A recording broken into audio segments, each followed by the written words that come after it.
বটদ্ৰৱাৰ পৰা আৰম্ভ কংগ্ৰেছৰ অসম বচাও ৰেলী। বিজেপিৰ দখলত থকা সমষ্টিৰ পৰাই কংগ্ৰেছৰ অভিযান। নিৰ্বাচনৰ দিন চমু চাপি অহাৰ লগে লগে প্ৰত্যেকটো ৰাজনৈতিক দলৰে কেন্দ্ৰবিন্দু হৈ পৰিছে গুৰুজনাৰ পবিত্ৰ স্থান বটদ্ৰৱা। যেন পলিটিকেল হাবত পৰিণত বটদ্ৰৱা থান। গুৰুজনাৰ জন্মস্থান বটদ্ৰৱাৰ পৰা আৰম্ভ কংগ্ৰেছৰ অসম বচাও অভিযান। आप एक दिन के लिए मुख्यमंत्री बने तो आपका जो सारे लोग हैं जो काम करते हैं, लेबर का काम करते हैं, जूते का भी काम करते हैं, उनके लिए क्या चीज करोगे? एक सिंगल काम उनके लिए क्या आप करोगे? आप मुख्यमंत्री बन गए। এই কাৰ্যসূচীত অংশগ্ৰহণ প্ৰদেশ কংগ্ৰেছৰ পৰ্যবেক্ষক জিতেন্দ্ৰ সিং, ৰিপুন বৰা, গৌৰৱ গগৈ, ৰকিবুল হুছেইন, প্ৰদ্যুৎ বৰদলৈৰ।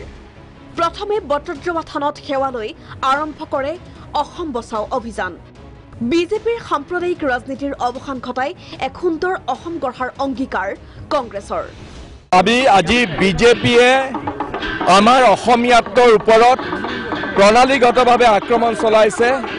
তেওঁলোকে মহাপুৰুষ শংকৰদেৱ, চাওলুং চুকাফা, আজান ফকীৰৰ সেই বহল অসমীয়া সমাজক তেওঁলোকে সংকীৰ্ণতাৰ গণ্ডিৰ মাজলৈ লৈ হীন পৰ, ধনী দুখীয়া এইবিলাকৰ মাজত বিভাজিত কৰিছে। সেই বিভাজিত অসমক আমি আকৌ ঐক্যবদ্ধ কৰি অসমীয়াৰ স্বাৰ্থ আমি ৰক্ষা কৰিবৰ কাৰণে কাম কৰি যাম।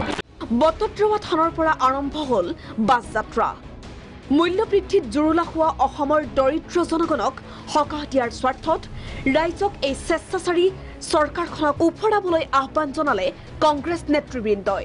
यात्रा के द्वारा इस सरकार का असली चेहरा आसाम की जनता के सामने लेके आएंगे। 5 বছৰত অসমৰ জাতি মাটি ভেটি সম্পূৰ্ণৰূপে বিপন্ন কৰি পেলালে।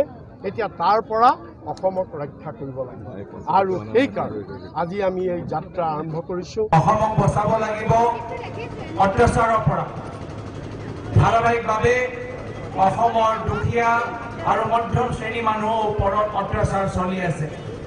যোৱা 5 বছৰৰ ভিতৰত যিদৰে মূল্য বৃদ্ধি হৈছে, যিদৰে নিবনুৱা সমস্যা বৃদ্ধি হৈছে, আজি তাৰিখত অসমৰ মানুহ বিপদত আছে। বটদ্ৰৱাৰ পৰা নগাঁও অভিমুখে বাছ যাত্ৰাত অংশ লয় গৌৰৱ গগৈয়ে। ধিঙৰ পৰা প্ৰফুল্ল বৰাৰ ৰিপৰ্ট, প্ৰাগ নিউজ।